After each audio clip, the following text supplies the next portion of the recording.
A gente fechou o assunto de conceitos gerais sobre direito empresarial, a gente falou sobre empresas individuais, sociedade simples, né? Acho que a gente já deixou bem claro o conceito de empresário, de empresa, estabelecimento social. E hoje nós vamos estudar, na aula passada eu deveria dar esse assunto, de teoria geral do direito societário.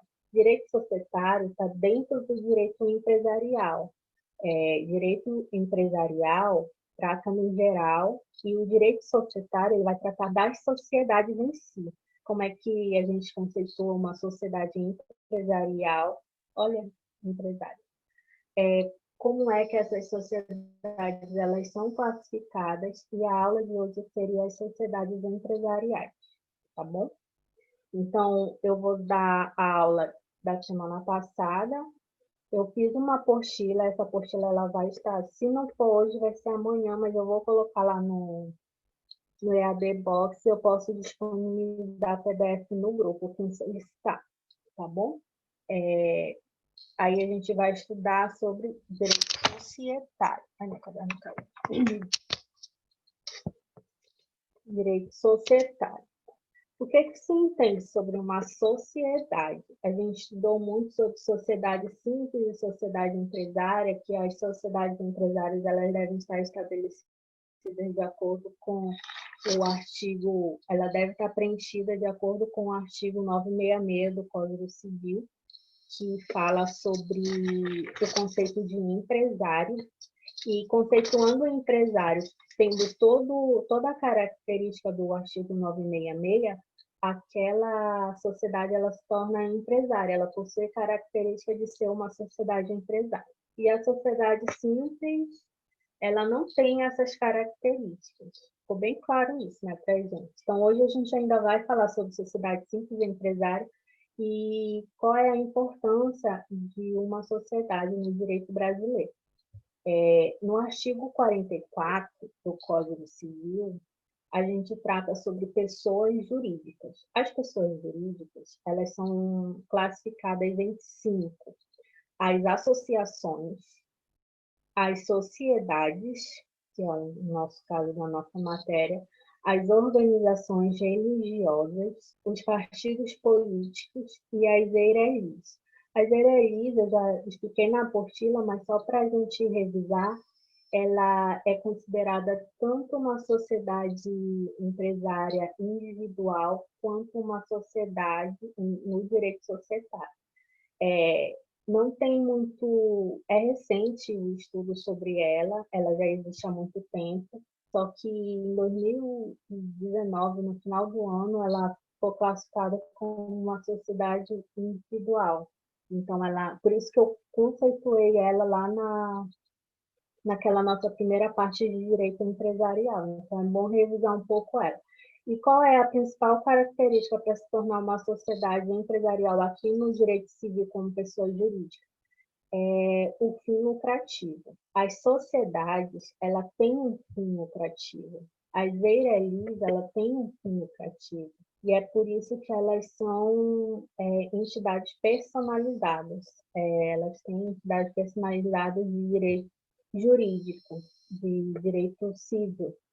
Então, aqui, o direito societário está conceituado no artigo 981, que ele diz assim: celebram um contrato de sociedade as pessoas que reciprocamente se obrigam a contribuir com seus bens ou serviços para o exercício de uma atividade econômica e a partilha entre si dos resultados.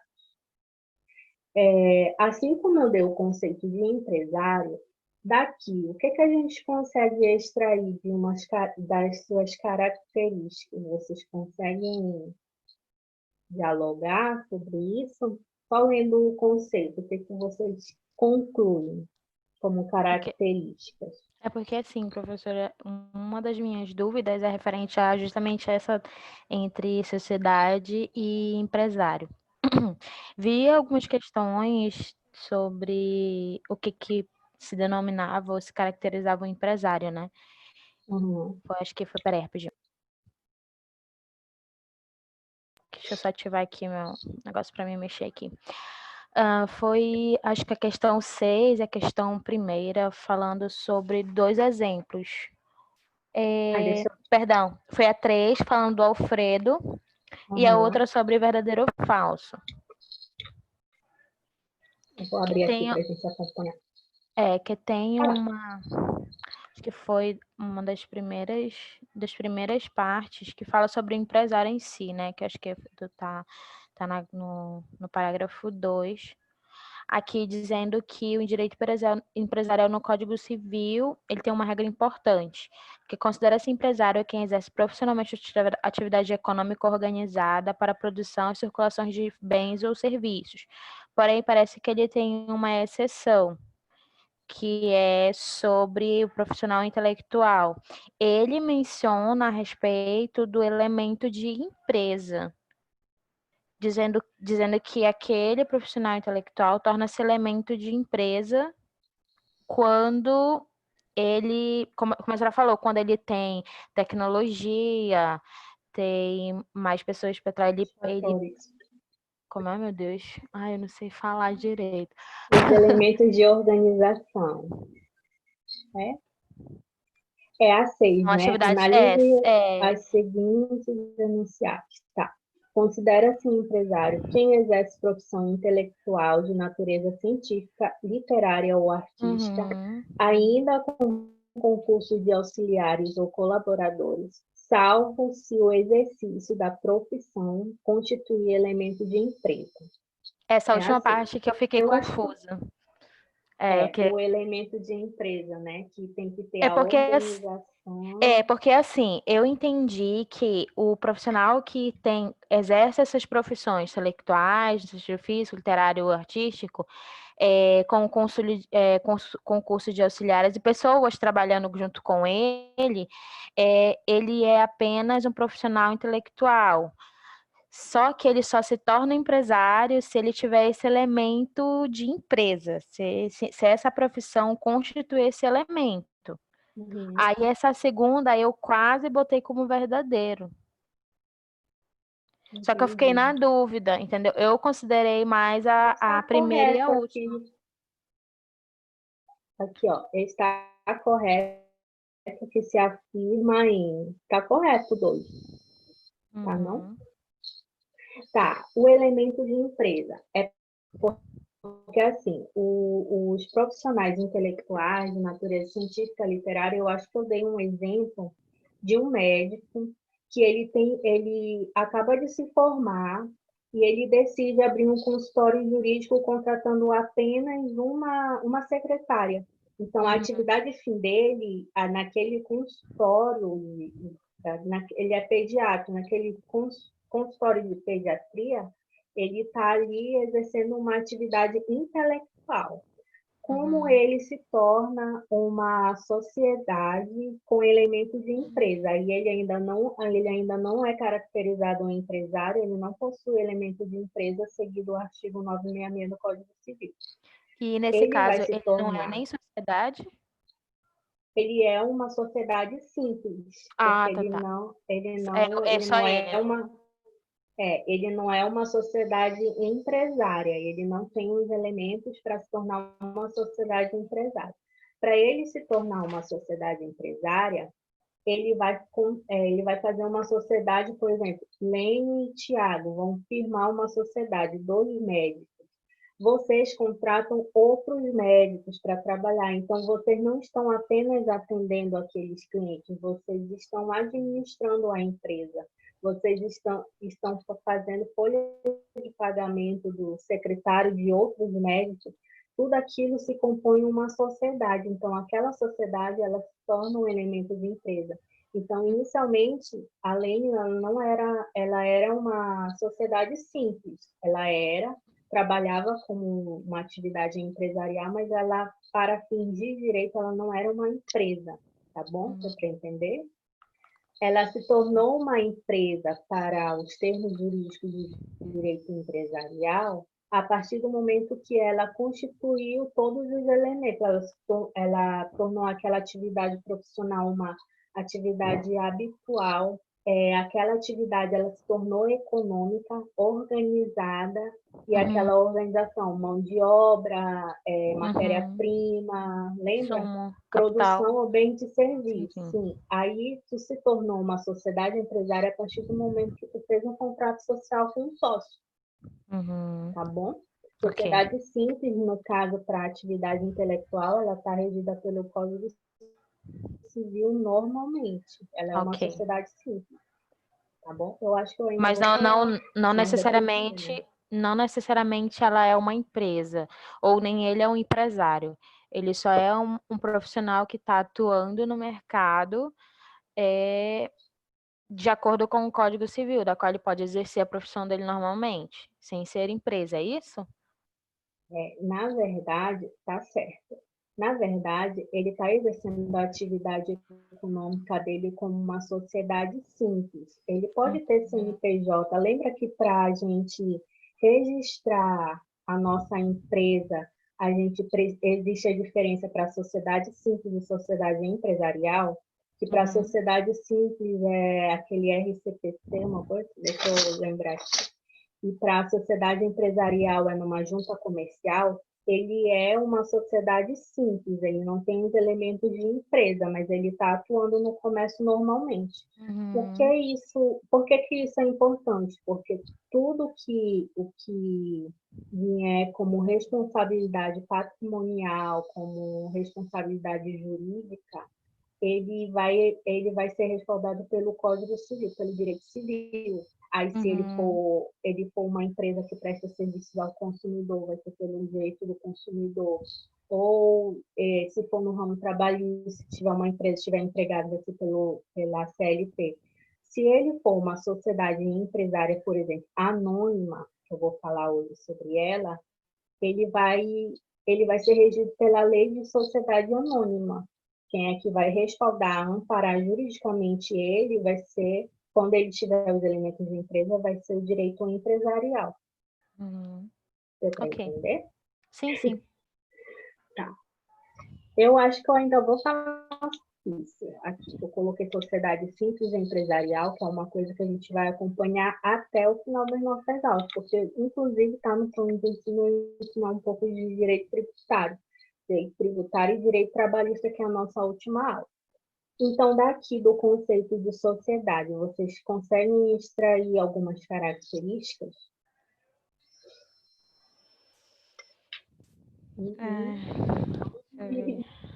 É difícil, né, argumentar assim. Celebra um contrato de sociedade as pessoas. Então, eu posso dizer que uma sociedade ela não pode ser unipessoal, ela precisa de duas pessoas, né? Eu Existe a preciso de duas partes. pluralidade. Uhum. Isso. Dois sócios. Então, daqui, ó, ela precisa de pluralidade de pessoas, contribuição Uhum. recíproca de bens, o valor investido pelos sócios, quanto a Osmane vai dar na cota social dela, quanto o Uhum. Thiago vai dar. Então, existe uma contribuição recíproca. Nem sempre é dinheiro, tá? Às vezes a pessoa Top. ela disponibiliza material, trabalho, mas nem sempre é dinheiro. Mas é contribuição recíproca. Exerce atividade, exerce uma atividade econômica. Lembra lá do que é atividade econômica? A gente presta serviços, a gente faz a circulação da economia, né? A gente está Uhum. exercendo com fins lucrativos. A gente quer receber, a gente quer botar a economia para rodar. Uma das principais características do empresário é essa, a atividade econômica.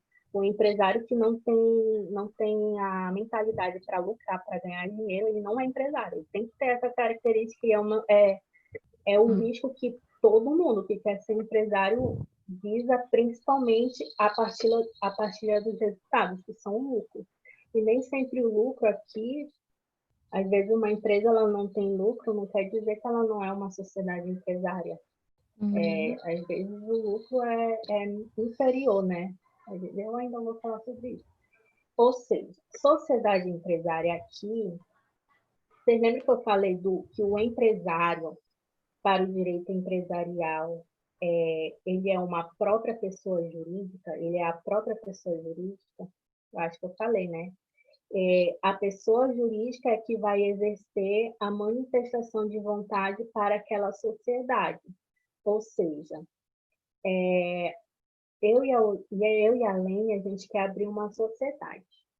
Aí a Lene vai dar 10 mil e eu vou dar 5 mil. 15 mil vai ser o patrimônio daquela sociedade.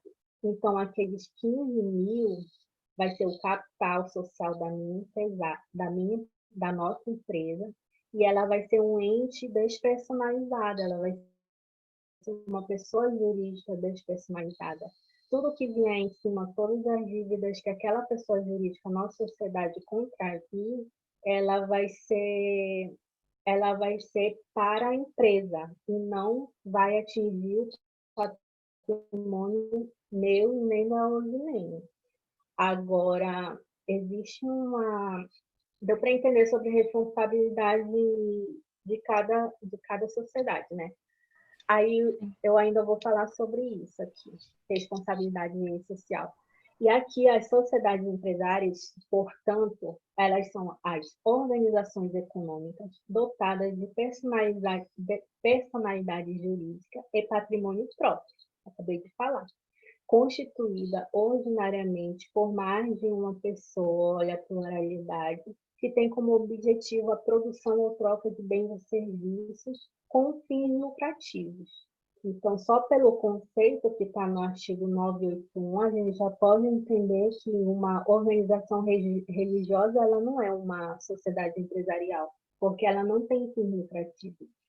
Lembra lá das associações que eu falei, acho que na última aula, que elas também não têm fins lucrativos. Então, ela não é considerada uma sociedade empresária, tá bom? Esse conceito, esses dois conceitos aqui, ó. Esse é No caso, o professora, referente a entidades religiosas, né? Elas não têm os fins lucrativos, concordo, mas tipo, já tem situação, tipo, por exemplo, que eu não entendo muito bem, mas quando uma igreja ela é registrada, ela possui CNPJ? todo mundo, tanto empresário individual como sociedades empresárias, elas possuem CNPJ. CNPJ, ele hoje em dia ele ficou um termo muito cadastro de pessoa jurídica. Só que Sim. esse termo ele ficou meio que um uso oficial para tudo, porque sociedade simples pode ter um CNPJ normal, um empresário, um EI, né, que é empresário Uhum. individual, pode ter CNPJ. O CNPJ é praticamente para fins de fiscais, é o governo, o Estado que vai ficar monitorando. Então, por isso que é importante ter CNPJ. Eu tendo CNPJ não quer dizer que eu seja uma sociedade empresária. Uhum. Por isso que existem as empresas simples, o profissional autônomo, tá bom? Ok. Tá aqui de novo. Sim, as sociedades simples e as sociedades empresariais. As sociedades simples, elas não praticam atividade empresarial. E as sociedades empresárias, sim. Aí, como tudo no direito, e eu não vou estender a nossa aula em relação a isso, tudo existe exceção. A nossa aula ela está sendo no âmbito geral, para fins de direito e didática. Eu falo tudo que acontece no modo geral, mas tudo tem exceção. E essas exceções geralmente são para concurso público, porque a gente só aprende quando vai estudar para concurso público, ou praticar exatamente na prática sobre o direito empresarial. Então, tudo que eu estou dando aqui, ele é basicamente o que a sociedade, o que o direito empresarial em si abrange, mas tudo tem exceção. Não menos importante, sociedades empresárias, ela está estipulada. As sociedades empresárias é aquela em que o empresário preenche todos os requisitos de 966, ou seja, a sociedade empresária, o empresário ele se torna uma sociedade empresária a partir do momento que ele preenche os requisitos do 966, ele já se torna uma sociedade empresária. E a sociedade simples não. A sociedade simples, ela não pratica atividade empresarial, que é no caso dos profissionais intelectuais, eu dei a exceção também do profissional rural, que ele pode escolher se ele quer se tornar uma sociedade empresarial ou uma sociedade simples, dependendo da atividade fins dele. Eu acho que na última aula eu dei isso. E qual é o outro? O advogado. O advogado é considerado uma sociedade simples, porque advogado ele é regido pelo Código de Ética da OAB. Tem mais? As cooperativas, eu acho que é aqui, nesse artigo 982. Salvo as exceções expressas, considera-se empresária a sociedade que tem por objeto o exercício da atividade própria de um empresário, sujeito a registro do 967. É o registro que a gente faz da sociedade simples de empresário. Deu para entender aí? Sim. Tá, o que que... Tá, sociedade simples de empresários. E aqui, gente, eu tenho que falar do capital social. Tá aqui. Como é como é que a gente adquire uma personalidade jurídica? Vocês lembram?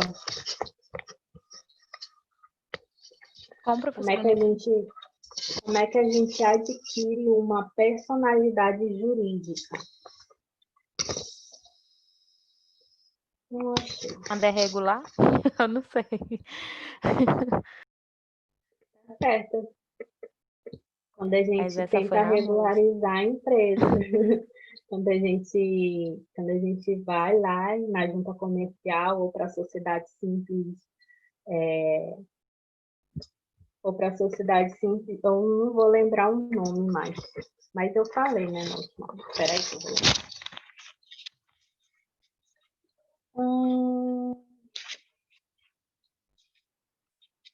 Uhum. É o cartório de registro de notas, tá bom? Que a gente registra a nossa empresa como sociedade simples. E para as sociedades empresariais, ela adquire personalidade jurídica com sua inscrição de seus atos constitutivos lá na junta comercial.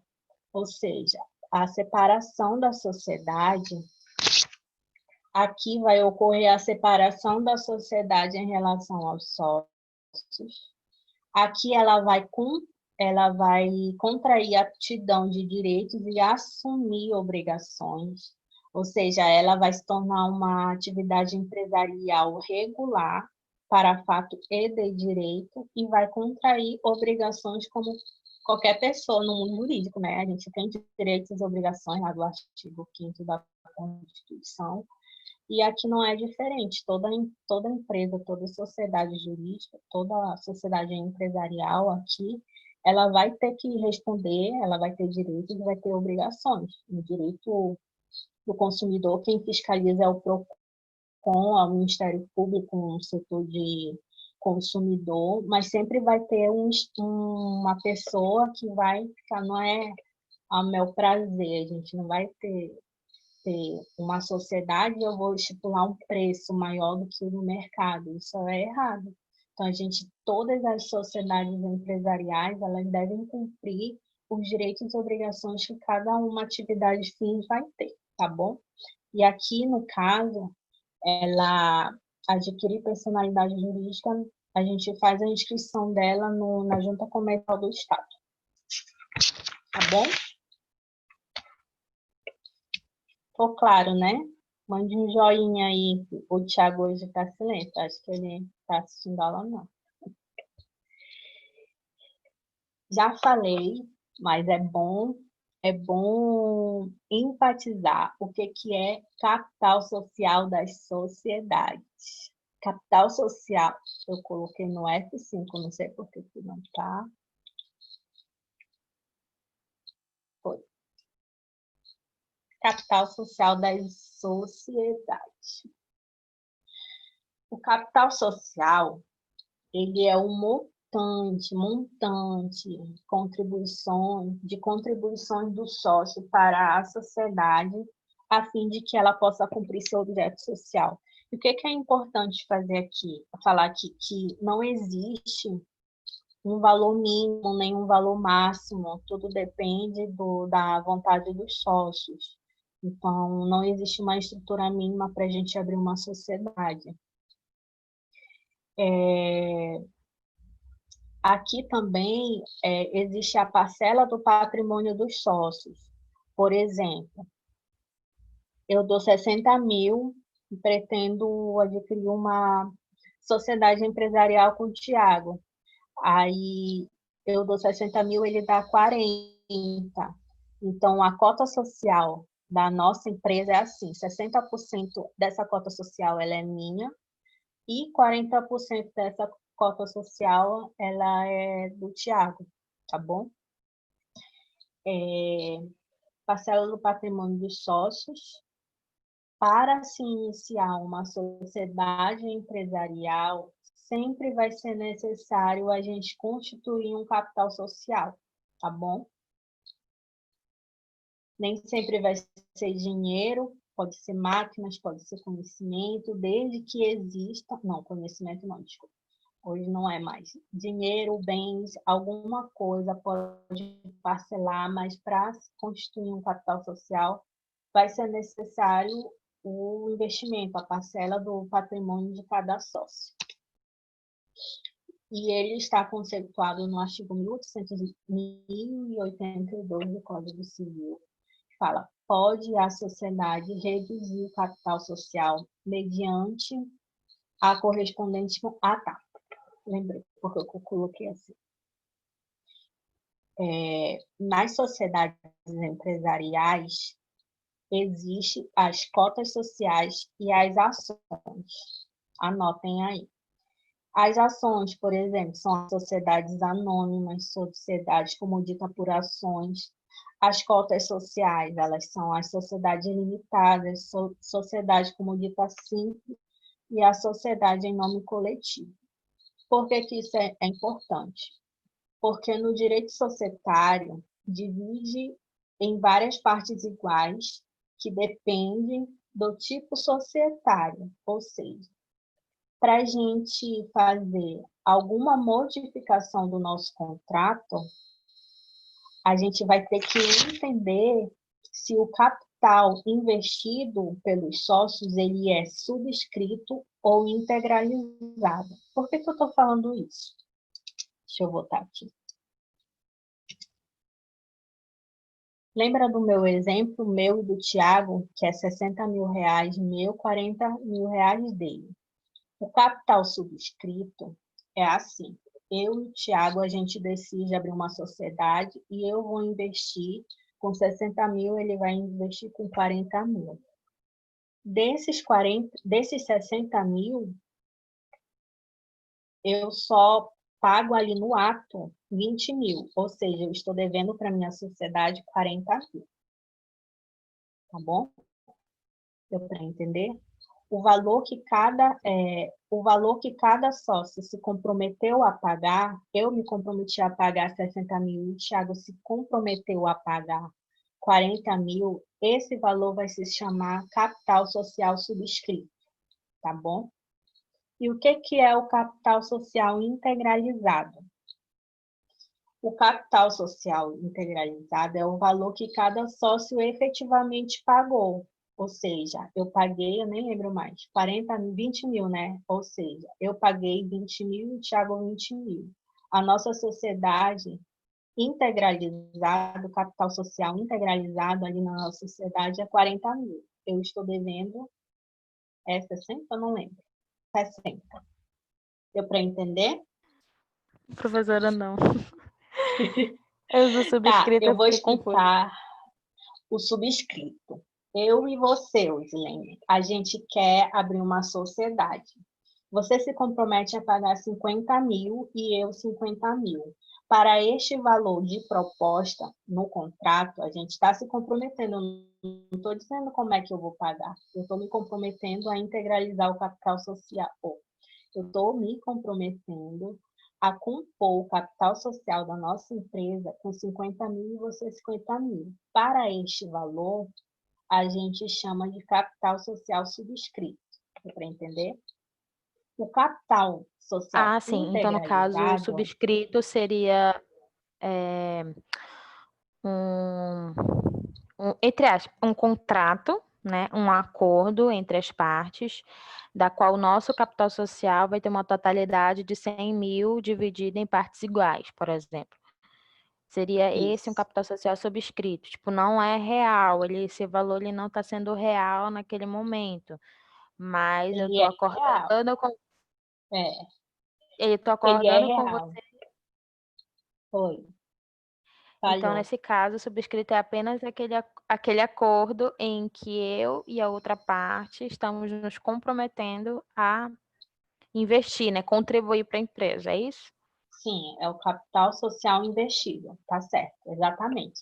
Só que Ok. não é um acordo. Não deixa de ser um acordo, mas ele vai estar composto no nosso contrato social. E por que que eu estou falando isso que é muito importante? Porque lá no final, quando a gente vai, quando um credor vem em cima do patrimônio da sociedade, ele só vai poder compor aquilo que a gente fez subscrito, os 50 mil que você compôs e os 50 mil que eu coloquei ali na minha sociedade. Se eu, por acaso, tenho uma lanche, eu tenho um patrimônio próprio, aquele credor ele não pode chegar a esse patrimônio próprio. Eita. Deu para entender o capital social subscrito, né? E o que é o capital Ok, social deu. integralizado? Veja bem, é só por exemplo mesmo. Esse mesmo valor que eu estou dando de capital, 50 mil, Osilene, 50 mil. Desse valor, eu não dei tudo, eu não integralizei naquele montante tudo. Eu integralizei somente 10 mil. O capital social da empresa é 100 mil. Porém, o capital integralizado é 60 mil, entendeu? E lá no futuro, quando a empresa, um credor vier em cima da empresa, ele vai poder ir atrás do meu patrimônio próprio, aqueles 40 mil que ficaram faltando no capital. Deu para entender? Mas nessa parte de estar ali sujeito os bens próprios, né? De Patrimônio próprio. cada sócio. Uhum. Isso ele pode fazer quando uma das partes não cumpre a contribuição, ou ela Não, é dessa forma mesmo? Tipo, eu eu vou te dar um exemplo. É fiquei meio assim, lá no futuro, antes da empresa entrar em falência, lembra que eu falei sobre responsabilidade jurídica empresarial? É que uma sociedade empresarial ela tem uma responsabilidade limitada, ou seja, todo aquele capital social é da empresa. Acho que eu vou colocar aqui um negócio. Tá, todo aquele capital social ele é da empresa. Por acaso,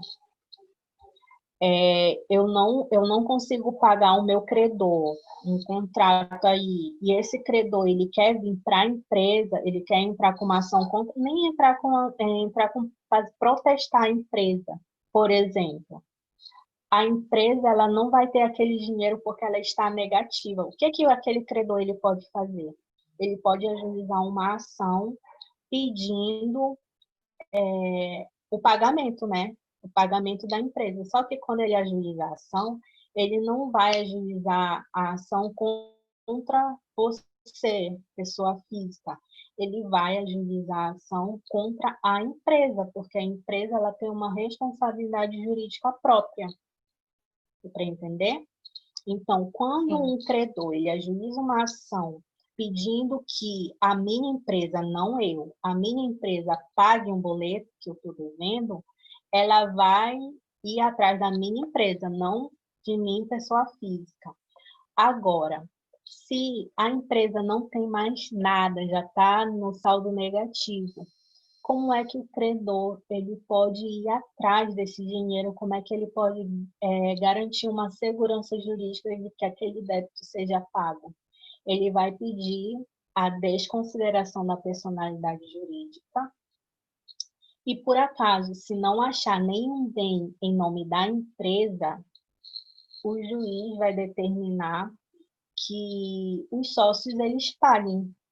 Só que, peraí, na sociedade, o patrimônio do sócio ele não pode ser atingido, porque senão não existe empresário, né? Quem é que quer ser empresário quando o meu patrimônio ele corre risco futuramente de ser atingido? Ninguém.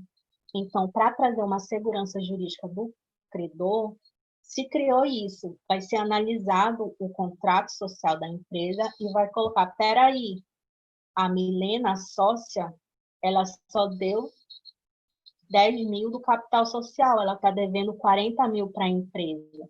Então, eu vou atrás do CPF da Milena. Aí, lá no meu CPF, tem que eu tenho um carro, tem que eu tenho uma casa que não é moradia, né?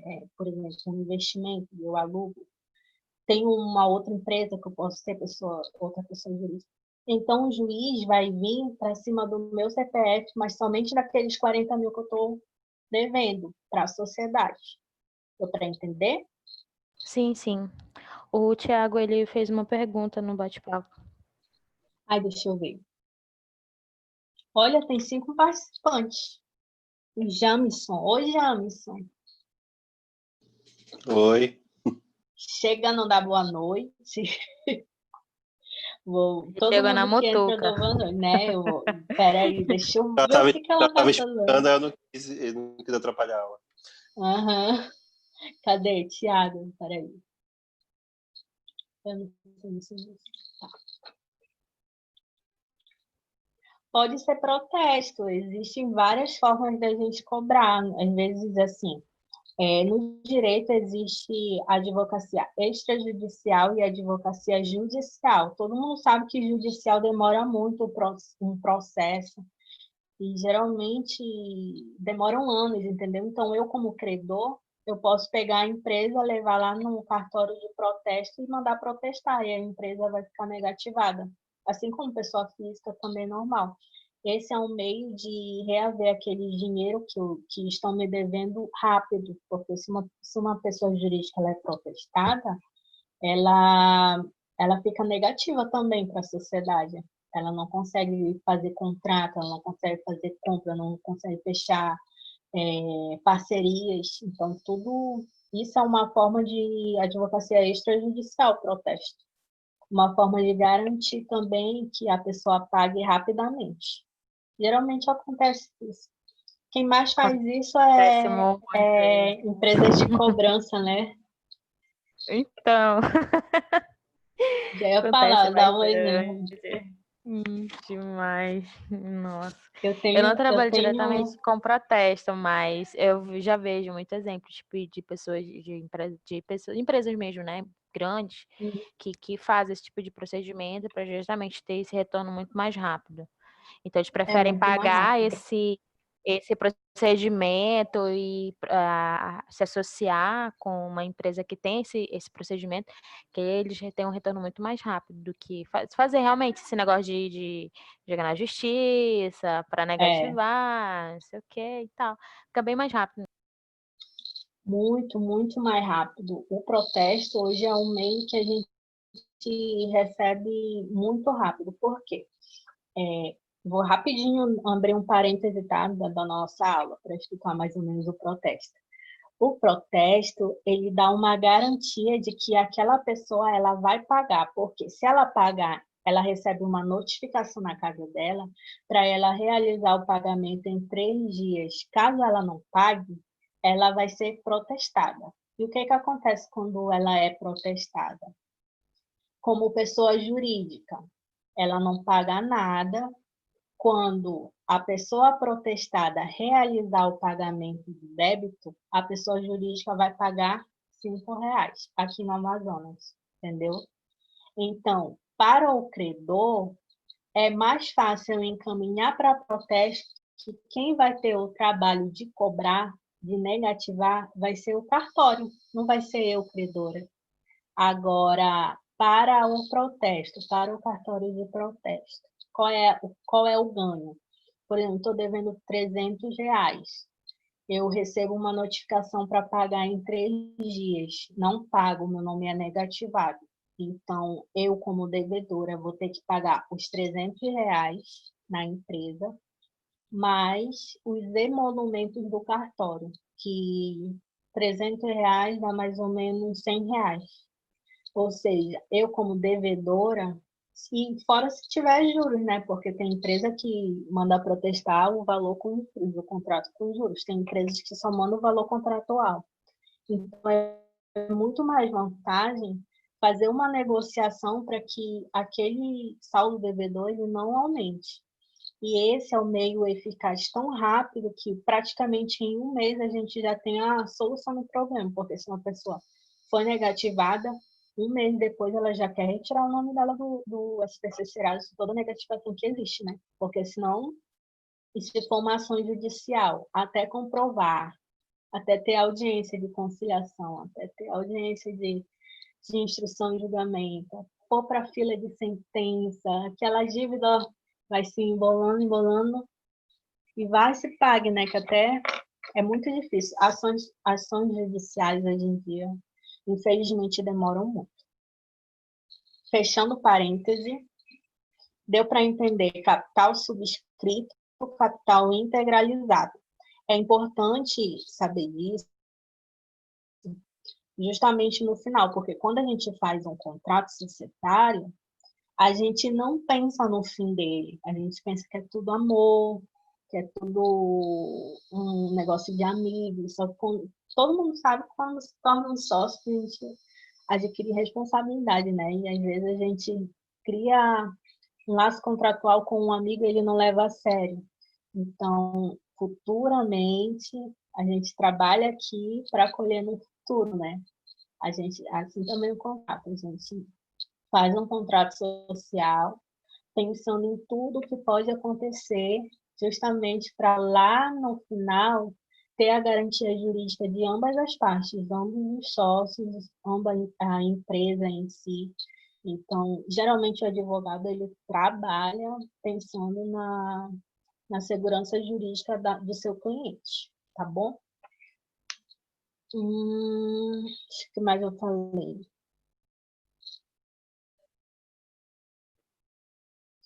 Tá. Do capital social, tanto o aumento quanto a redução, isso é importante também. Tanto o aumento de um capital social quanto a redução, ela pode acontecer somente mediante a alteração de contrato social. E vai ser todo aquele procedimento, ir na junta comercial, fazer a alteração, fazer a solicitação de alteração do capital social, que geralmente é aumento, né? O que mais acontece hoje em dia é uma solicitação de aumento de capital social. Por quê? Para banco, quando uma sociedade empresarial ela vai fazer um empréstimo, o banco ele olha o capital social da empresa. Então, geralmente, muitas sociedades empresariais, elas aumentam o capital social e elas fazem todo aquele trâmite de novo, de fazer a solicitação, a alteração, um novo contrato. Só que aquele contrato ele vai ser tipo um adendo do contrato principal. Vai ser o contrato principal, aí vai vir um outro contrato, aí vai vir segunda alteração de contrato social, terceira alteração de contrato social. Hoje em dia existem vários, tá bom? Dos princípios eu não vou falar, que está na última aula, geralmente os princípios do direito societário são os mesmos princípios do direito empresarial, então não vou ocupar vocês com princípios. Cadê? Não vai passar? Passou.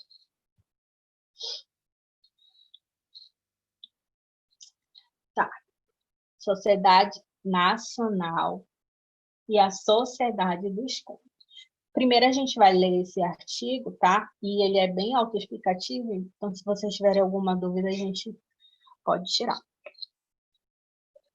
O artigo 1128 do Código Civil diz: o requerimento de autorização de sociedade nacional deve ser acompanhado de cópia do contrato assinado por todos os sócios ou tratando-se de sociedade anônima, de cópia autenticada pelos fundadores dos documentos exigidos pela lei especial. O que eu quero dizer com isso? Que no Brasil, geralmente, todas as empresas, elas devem ser brasileiras, né? Regra geral, eu abro uma sociedade empresarial, aquela sociedade ela é brasileira, normal. Existem as sociedades estrangeiras. E para a gente abrir uma filial de uma sociedade estrangeira, Adidas, por exemplo, Samsung, eu preciso estar regidos pela lei especial, que é a lei de sociedades anônimas. Já ia esquecendo dessa lei. Então, a sociedade nacional, ela é uma regra geral por causa do direito nacional, né? O direito brasileiro, de estar regido no nosso Estado autoritário de direito. As exceções, nesse caso, vão ser as empresas, sociedades empresariais estrangeiras, que quando elas estabelecem personalidade jurídica no nosso solo nacional, elas devem seguir tudo que a lei, geralmente são as sociedades anônimas, por isso que fala que lei especial, mas pelo que eu já vivi, são mais as sociedades anônimas, que têm uma legislação própria, e geralmente o administrador ele deve ter domicílio próprio nacional, justamente para quando existir algum pedido de falência empresarial que a gente vai estudar, desconstituição de personalidade jurídica, exista um representante legal em solo brasileiro, para a gente não ter que ir para o direito internacional, que existe, né? Então, é esse o caso. Só coloquei aqui para a gente ter mais ou menos uma base. E as sociedades dos cônjuges. Antes de falar de sociedade de cônjuges, deixa eu ver.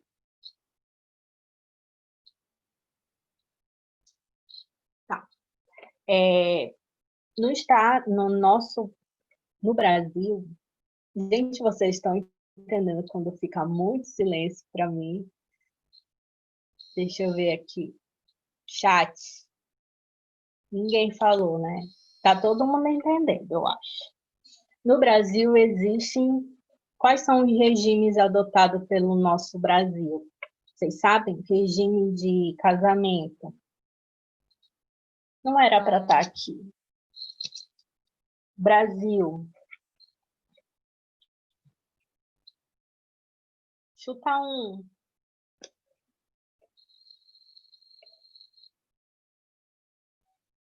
Ninguém. Não, professor. Ninguém é casado Eu não no sou, papel? Não, eu sou amasiado. Ai, Você é mentira! ajuntado. Você é união estável, é? Não. Não, nada em papel, nada. Só juntou as escovas de dente e pronto. Há quanto tempo? Desculpa. Já tem 12 anos. Então, meu filho, você é casado em regime de união estável, não precisa de Se papel. Você é lascou. casado de fato e de direito. Tá. No Brasil, existem 3 tipos de comunhão. A comunhão parcial de bens, a comunhão universal de bens e a separação total de bens. Se vocês quiserem anotar, isso é muito legal. A comunhão parcial de bens, como o nome já diz, no Brasil, a união estável ela é considerada uma comunhão parcial de bens, viu, Jamerson? Você tem uma comunhão parcial de bens, caracterizado como uma união estável. Então, no Brasil, A comunhão parcial de bens é assim. Todos os bens adquiridos daquele casal, a partir do momento que eles casam, tem o casamento deles, os bens contraídos a partir daquele momento, ele vai ser parcial dos dois, vai ser de ambas as pessoas, vai ser tanto do marido como da esposa. Futuramente se separar, tudo aquilo que eles constituíram depois que eles se juntaram a escova, é tanto dele quanto dela. Deu para entender? Ih, Jamerson, já é. E a comunhão universal de bens. Então, tudo que é teu é meu, mas é desde quando tudo que eu tenho, só não existem exceções, né? Eu não vou falar aqui de exceções. Mas a comunhão universal de bens é assim. Antes, já estou namorando, eu tenho um carro. Aí o meu namorado tem uma casa. Então, a partir do momento que eu caso, aquele carro e aquela casa, ele é do casal, é uma comunhão universal. Tudo que é teu é meu, para entender? Eu, né? E a separação total de bens, já é o contrário. Não É meu e ninguém importa se eu estou toca. casada. Só que quando eu vou casar, é só uma exceção, falar aqui, mas nem é o objeto da aula. Quando eu for casar, no ato de que a gente constitui nossa separação total de bens, eu vou ter que especificar quais são os meus bens, entendeu? Então, tudo aquilo que eu adquiri, aquilo que eu adquiri, tudo que eu vou adquirir na constância do meu casamento, ele é meu, ele não é dividido. Tá bom? Não sei se eu tenho É isso filha, aí. mas aí já é outra história. Sim. Por que eu estou falando isso? Porque no direito empresarial... Ai, fiquei com falta de ar. O Thiago quer falar alguma coisa? Depois... Tá. O A Thiago tá com trauma, ideia... regra desse negócio de separação. Sério? Conte, aquela... Tá quietinho aí. Tá. Deixa eu focar, senão... Para a gente constituir uma sociedade empresarial, se eu sou casada e eu quero ser sócia do meu esposo, eu só vou poder em caso de separação total de bens. Separação. Tá bom? Olha aqui o artigo 977 do Código Civil. Faculta-se aos cônjuges contratar sociedade entre si ou com terceiros. Peraí, que eu vou... Gravem aqui. Ou com terceiros. Desde que não tenham casado em regime de comunhão universal ou em separação. Por que comunhão universal? Porque se eu for constituir uma sociedade empresarial com alguém que eu sou casada em comunhão universal, não vai ter o capital social de cada sócio para ser investido. Assim como a separação obrigatória, porque na separação obrigatória, um dos quesitos é que aqueles bens eles não se comuniquem. Então, na separação obrigatória, eu não vou poder constituir uma sociedade, porque os meus bens, eles vão se comunicar com o meu sócio. Eles vão se tornar uma sociedade empresarial e por isso meu marido ele não pode ser meu sócio. Mas no caso de separação total de bens, sim. Tá bom? Para entender, né? Professora, eu entendi em relação à separação. Separação. De comunhão universal Comunhão. De comunhão universal é assim. Não vai ter como eu constituir... O que é isso? É o gêmeo aí. Não vai ter como eu constituir uma sociedade empresarial com uma pessoa que eu tenha um casamento em comunhão universal, porque não é comunhão universal, tudo que é meu é teu. Como é que eu vou constituir uma sociedade se o capital social não está dividido ali? Entendeu?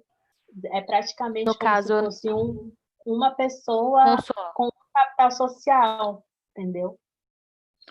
Ah, então não vai haver pluralidade entre eles. Então, no caso, Não, vai ser reconhecido apenas como uma pessoa só. sim, Ah, tá entendi. bom? Ok, Entendeu? ok. Sim. Ai, ai. Sim, aí, o que mais é importante aqui? Ah, tá, que eu falei, gravem isso. Faculta-se entre os cônjuges contratar a sociedade entre si. Durante muito tempo discutiu-se isso, ou com terceiros, entre si ou com terceiros. E aqui ele descaracterizava a comunhão parcial também. Então, agora ficou tudo uniforme, que é assim, eu não posso constituir sociedade com terceiro que tenha o mesmo regime de bens. Por exemplo, eu quero constituir uma sociedade. Eu sou casada em comunhão parcial de bens. Eu posso ser sócia. Eu quero constituir sociedade com a Lene. Ela é casada em comunhão universal, então ela não pode ser sócia. Então aqui, quando fala entre si ou terceiros, é que o casal ele não pode ser sócio um do outro e ele não pode ser com terceiro por causa do regime de comunhão deles, tá bom? Tem uma questão no nosso exercício desse, por isso que é importante falar. É do homem Ai, da ai, hipoteca. Não esqueci desse homem. ai, ai. Qual é o da É, hipoteca? Eu é nem porque lembro aquela. tem uma questão, peraí. Mas deu para entender aqui, né? Sim, sim, deu sim. Mas que mais? Que mais? Questão do cônjuge. Nossa, já são 8h10. Gente, desculpa, tá?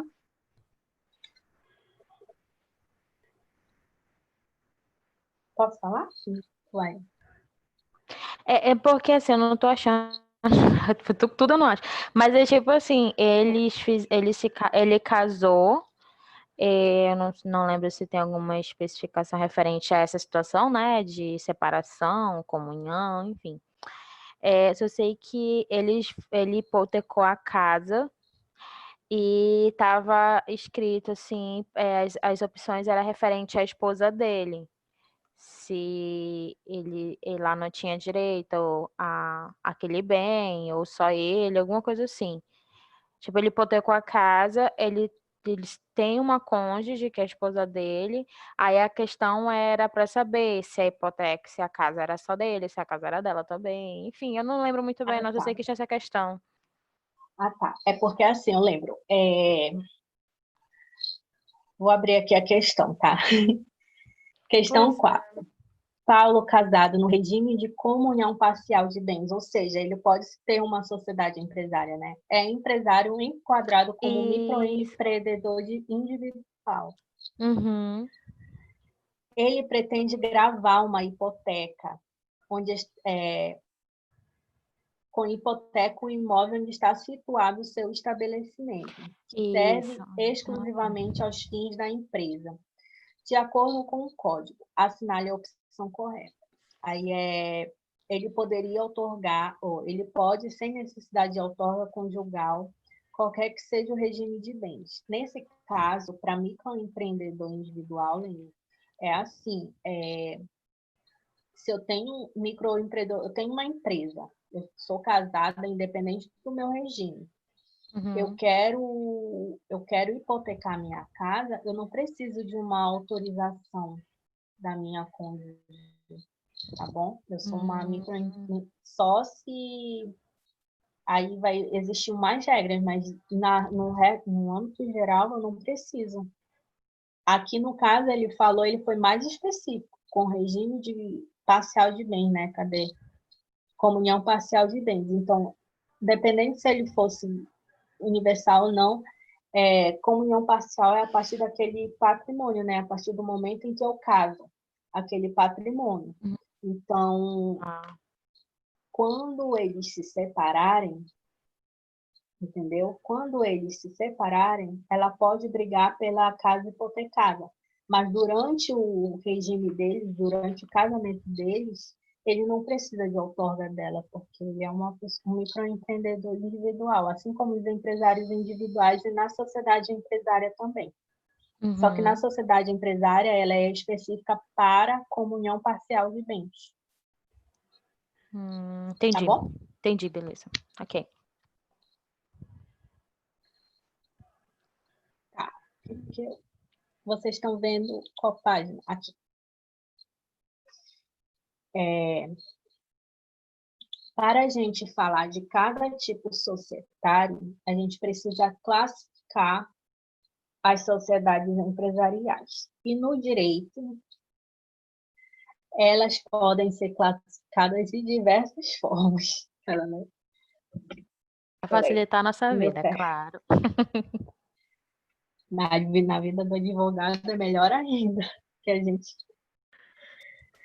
Vocês, como administradores de uma empresa, é muito importante entender todo o contrato de uma empresa, sabia? Porque tudo que vocês fazem em nome da empresa, vocês podem ser responsabilizados. E se vocês não entenderem de um contrato social, vocês não entenderem de uma classificação daquela sociedade, eu tenho um exemplo muito, muito claro, assim.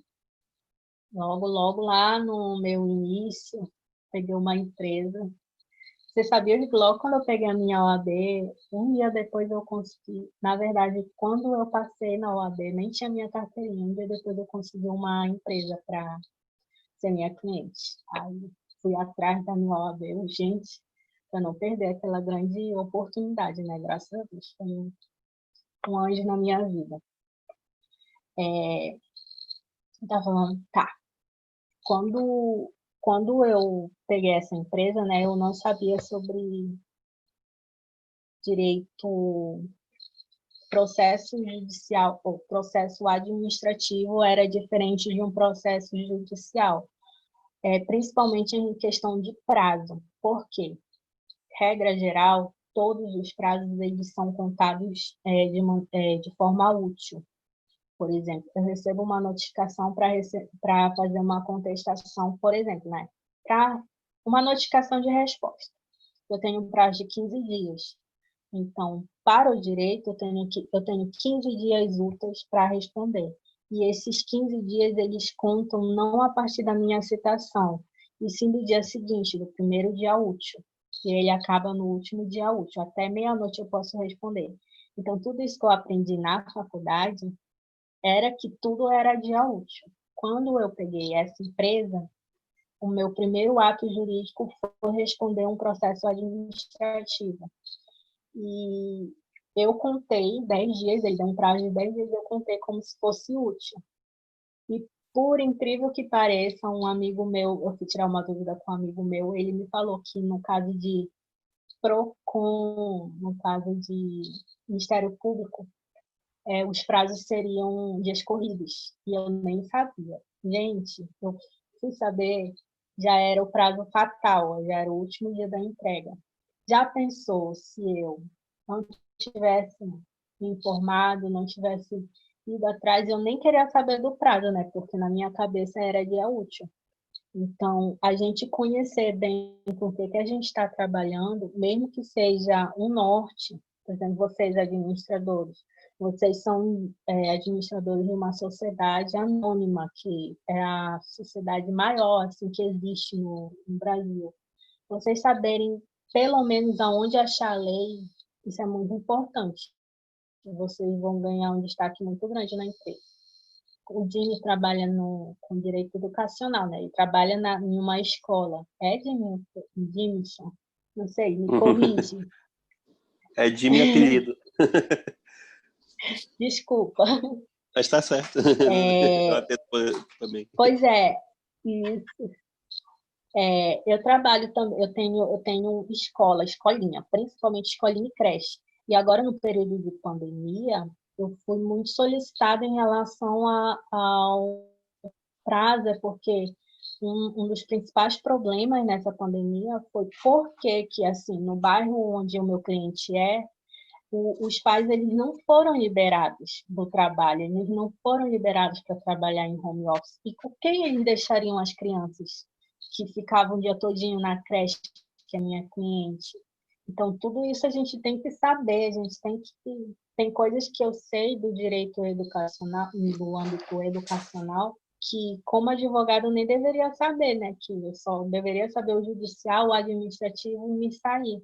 Mas tem coisas que a gente tem que aprender de outras áreas justamente para a gente se destacar e diferenciar. E aqui, por que eu estou falando isso? Quando vocês tiverem, né, o diploma de vocês, glória a Deus, vai ser em breve, vocês podem se destacar sempre buscando se adequar à realidade de vocês, mas, por exemplo, vocês estão em uma empresa de cobrança, tenta verificar o protesto, contrato, em que momento eu posso, porque isso é um diferencial educacional também. Então, a gente sempre se adequar àquela realidade que a gente está, tá bom? Voltando aqui, as classificações das sociedades empresariais, todas as sociedades empresariais, elas são divididas, no Brasil, são divididas em 5. Sociedade anônima, comandita por ações, comandita simples, sociedade limitada, sociedade em nome coletivo. Para eu entender sobre os tipos de sociedade, eu preciso classificar as sociedades empresariais. Então, eu dividi aqui 3 classificações que a gente já estudou, mas a gente pode revisar para... Como é que é? Não veio a palavra?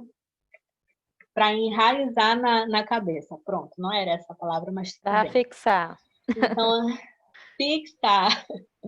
Pronto. Então, a sociedade empresarial ela pode ser classificada como uma sociedade de contratuais ou institucionais. Pelo nome, a gente já consegue entender que todas as sociedades contratuais... Deixa eu colocar essa câmera para cá, que eu fico me olhando. Desculpa, gente. Sabe, eu estou com muita sede, não água aqui. Então, a gente já consegue entender que para classificar uma sociedade contratual, precisa de um contrato social, o nome já diz. Ela, aqui nessa primeira classificação, é a maneira como a sociedade ela é constituída ou dissolvida. Vocês já ouviram falar de contrato social, mas eu não falei sobre estatuto social. Ou falei? Não lembro. Se eu falei, vou repetir. Então, as sociedades contratuais são aquelas estabelecidas mediante um contrato social. E as de estatuto social, ela deve seguir a legislação. Então, é um estatuto social. Vou abrir uma que mais acontece? Vou abrir uma sociedade anônima. Eu tenho que entender sobre sociedades anônimas. Tem a lei lá, qual é a lei? 6.404 de 76, Sociedade por Ações. Então, o estatuto social são as sociedades, a classificação das sociedades empresariais institucionais são constituídas por meio de estatuto social, geralmente pela lei de sociedade por ações. E as sociedades empresariais contratuais são aquelas regidas por contrato social. E um ponto principal de um contrato social é o direito e obrigações. O advogado ele é demandado muito sobre isso, sempre direito e obrigações na empresa. Deu para entender? Sociedade de pessoas e sociedade de capital. Tá aí eu querendo abrir uma sociedade empresarial e, na verdade, eu já abri, né? Essa sociedade empresarial mediante contrato social, eu e a Lene. Eu e o Jimmy, tá dando exemplo dele. Peraí, gente, rapidinho. De água. Muita sede.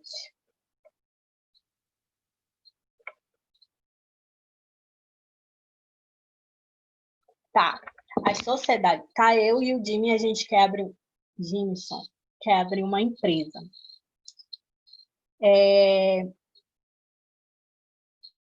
No nosso contrato social, a gente estabelece que o Jimmy vai ser o administrador da empresa. A gente tem uma banca de jornal. Então, todo dia naquele horário, o Jimmy vai abrir, vai atender os clientes, e eu vou lá uma vez na semana. Chego lá na nossa banca de revista, eu percebo que não é o Jimmy que está lá, é outra pessoa.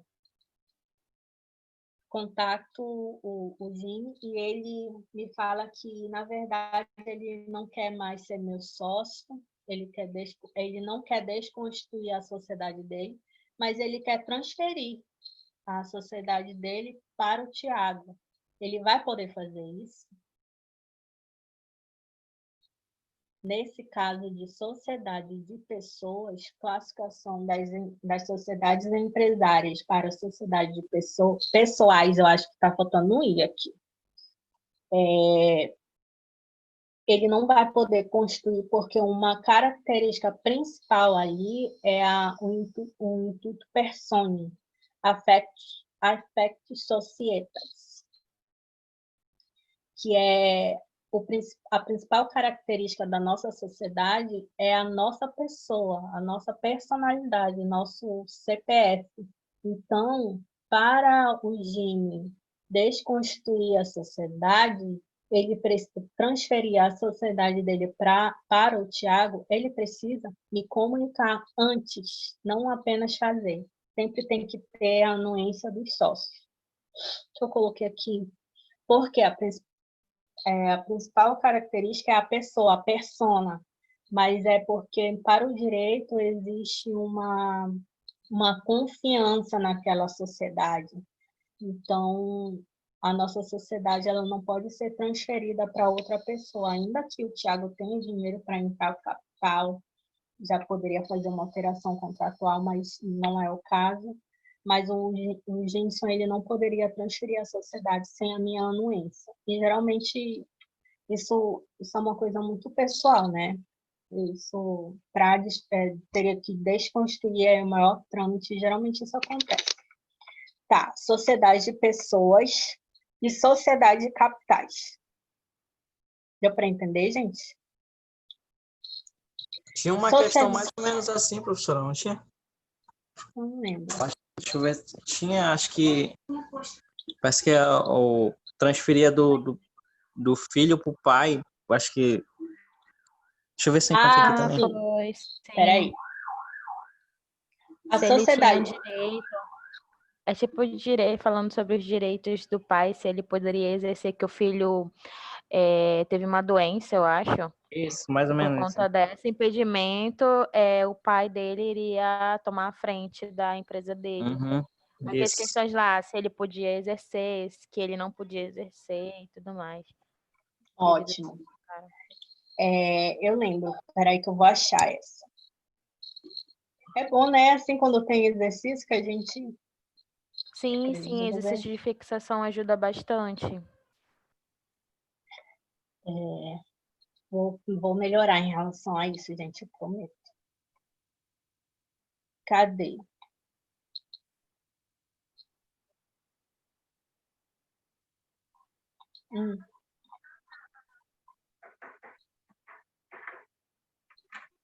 Não achei. Tá, mas no caso, tá aqui. No caso, aqui a gente está falando do empresário individual, não de sociedades empresárias. Mas o empresário individual, a Fran, o empresário individual, foi submetido a um exame por junta médica que atestou ele ser portador de esquizofrenia, o que tornou ele incapaz. Por essa razão, o pai do empresário ajuizou um pedido de interdição. Tá, assim, num empresário individual, eu acho que eu falei sobre isso. Existe o caso de os impedimentos para a gente se tornar um empresário individual. Vocês se lembram? Quando o empresário individual ele não pode, quando a capacidade civil maior de 16 anos, maior de 18 anos, lembra? Quando Aí, no caso, ele é uma pessoa capaz e ele se torna incapaz. Aí eu dei duas possibilidades para ele ser substituído daquela sociedade empresária, através de um curador ou por determinação do juiz. No caso, para empresários individuais, aqui, ó, se o curador for nomeado judicialmente, poderá exercer atividade empresária. Porque, assim, no caso aqui, ele perdeu a capacidade civil dele, né? Aí, o que acontece com a empresa? Quem é que vai substituir aquela empresa? No caso, ele era uma pessoa capaz e ele se tornou incapaz. Então, existe uma interferência do Estado. A gente ajuiza uma ação, um administrador ajuiza uma ação pedindo a responsabilidade, assumindo a responsabilidade, interditando o incapaz, porque ele está com esquizofrenia e ele não pode assumir aquela empresa, assumir aquela responsabilidade empresária individual. Então, nesse caso, o juiz vai determinar um curador. E, por acaso, se não tiver nenhum da família, no caso, se os pais morrerem com um herdeiro de 16 anos, o juiz ele pode determinar que aquela pessoa de 16 anos assuma as obrigações daquela empresa, porque a empresa está ali. Quem é que vai assumir? Geralmente é o curador, o responsável. Tem que ser uma pessoa capaz para assumir uma empresa individual, para se tornar um empresário individual. E nesse caso, como ele não tinha mais a capacidade jurídica para assumir aquela empresa, o pai dele precisou intervir e o juiz autorizou. Deu para entender? Yes. Eu estou com muita sede. Isso está demorando, desculpa, gente. Tá.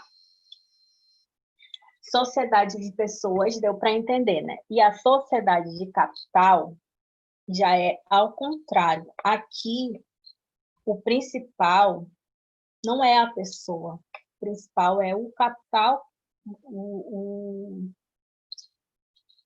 a figura da pessoa de cada sócio não faz diferença nesse caso para o funcionamento da sociedade. Então, enquanto para o funcionamento da minha banca de revista, eu precisava do Gimson, entendeu? Mas aqui de capital, não preciso. Ele pode transferir sem nenhum problema, entendeu? O que mais eu anotei? Nessas sociedades, o importante é a arrecadação de capital para que a sociedade possa atingir o seu objeto social. Os demais sócios eles não precisam aprovar a transferência de participação de novas pessoas estranhas ao capital social. Isso acontece geralmente nas sociedades anônimas, porque a gente não tem sociedade anônima, tem 7 sócios. Já pensou? Uma pessoa não quer participar mais da sociedade, aí vai desconstruir a sociedade todinha para continuar a atividade empresarial? Não, ela pode transferir, porque ali o intuito não é a pessoa, e sim é o capital. Tá bom? Dá para entender, né? Ok, Outra característica importante são a responsabilidade limitada, ilimitada ou mista. Eu já falei muito sobre a responsabilidade limitada. Vocês podem dizer o que é? Ai.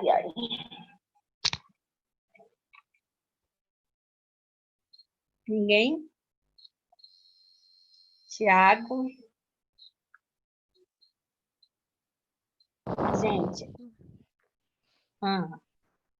Vai, Lênia. Não? Desculpa, Gente, não, professora, que eu apertei sem querer. tá. A sociedade limitada, o nome mesmo já diz, né?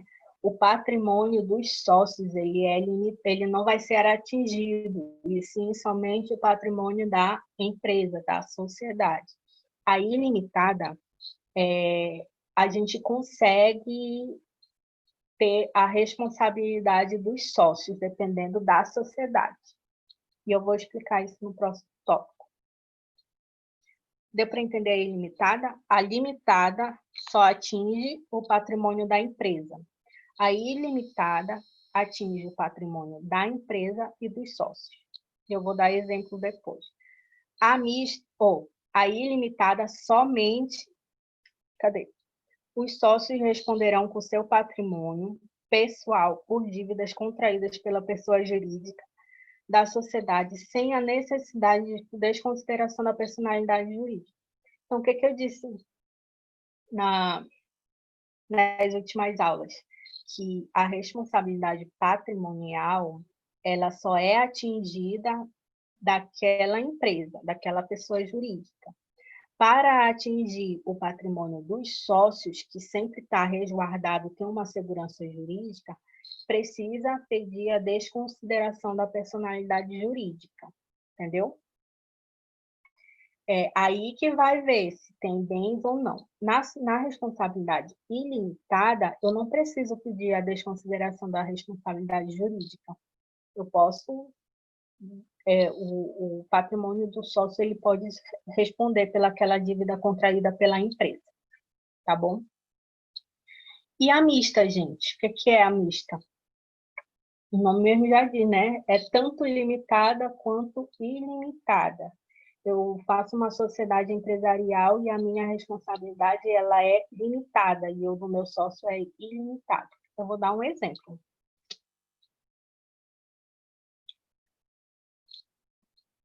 Dito sobre as classificações, a gente já consegue entender o que é os tipos empresariais.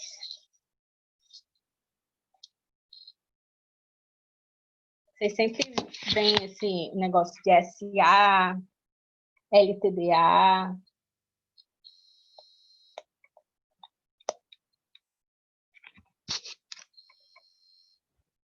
Gente, estou com muita sede. Tá? As sociedades empresariais, ela pode ser anônima,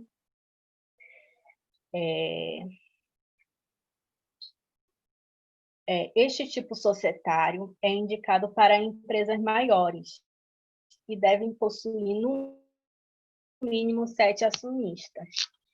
Ou seja, são vários sócios, né? São as empresas muito grandes. Toda empresa grande que a gente pode imaginar, elas são as sociedades anônimas. E por quê? Porque este tipo de sociedade, ele é indicado para empresas que já estão no nível de maturidade mais avançado. Então, ou seja, eu faço uma...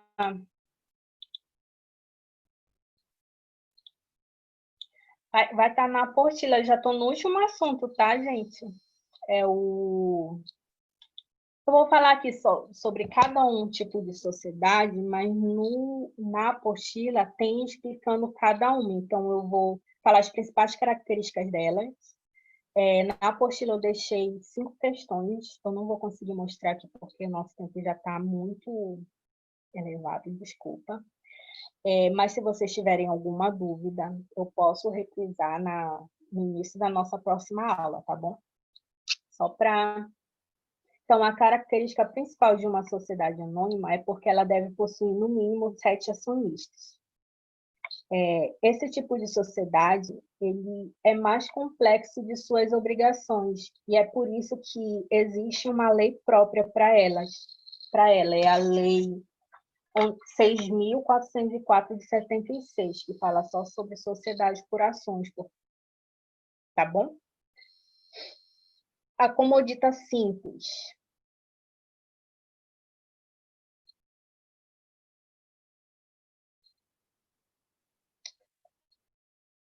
A comodita simples é o exemplo dessa daqui. Cadê? Volto. Como é que volta? A comodita simples ela é um exemplo de sociedade mista. Por quê? Ela tem uma responsabilidade limitada, mas o resto responde integralmente. Ou seja, tanto ela é limitada quanto ilimitada, por isso que ela é mista, tá bom? Essa é a principal característica dela. Caso seja necessário destituí-lo, deve ocorrer por um ato de deliberação dos acionistas. Então, para a desconstituição dela, precisa ter uma assembleia, né, de todos os acionistas, para eles concordarem. E a comodita por ações. Capital dessa empresa é dividida por ações. A primeira eu falei comodita simples, tá, gente? Eu só inverti aqui, esses dois. Apurações, cadê? É que eu anotei.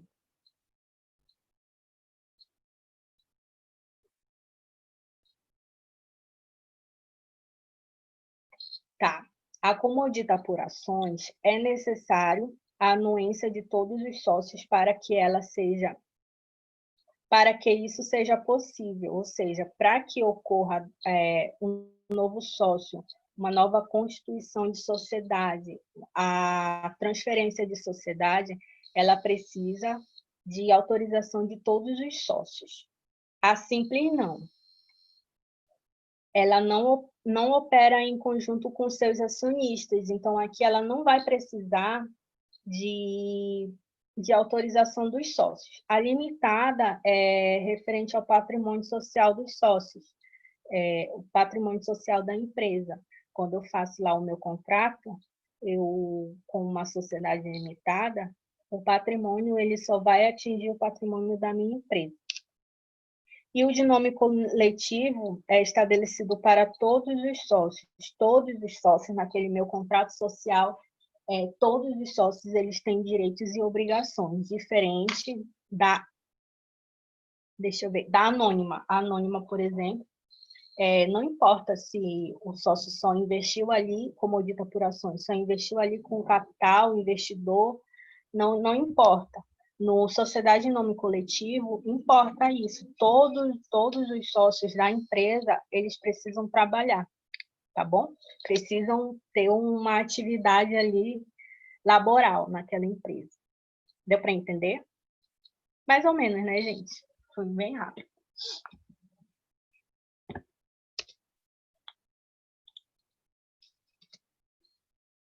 Pronto. Na próxima aula eu posso falar mais um pouquinho sobre elas, tá bom, gente? Dito isso, da aula de hoje e sobre direito empresarial, vocês têm alguma dúvida que eu possa ajudar, tirar?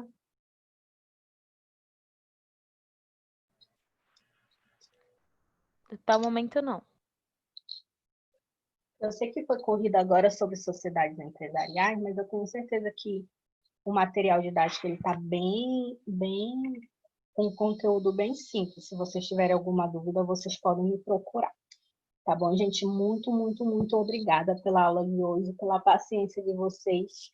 É cansativo tanto para vocês, como também mas eu agradeço muito a vocês por estarem presentes. Quem não assistiu, está assistindo pelo YouTube, gente, vamos ler o material, porque é feito com muito carinho. E sobre o exercício, eu vou tentar trazer na próxima aula um exercício de fixação, que nem o professor Jameson faz, que a Leni já me deu essa dica e eu não consigo trazer. Tá bom, gente? Muito, muito, muito obrigada.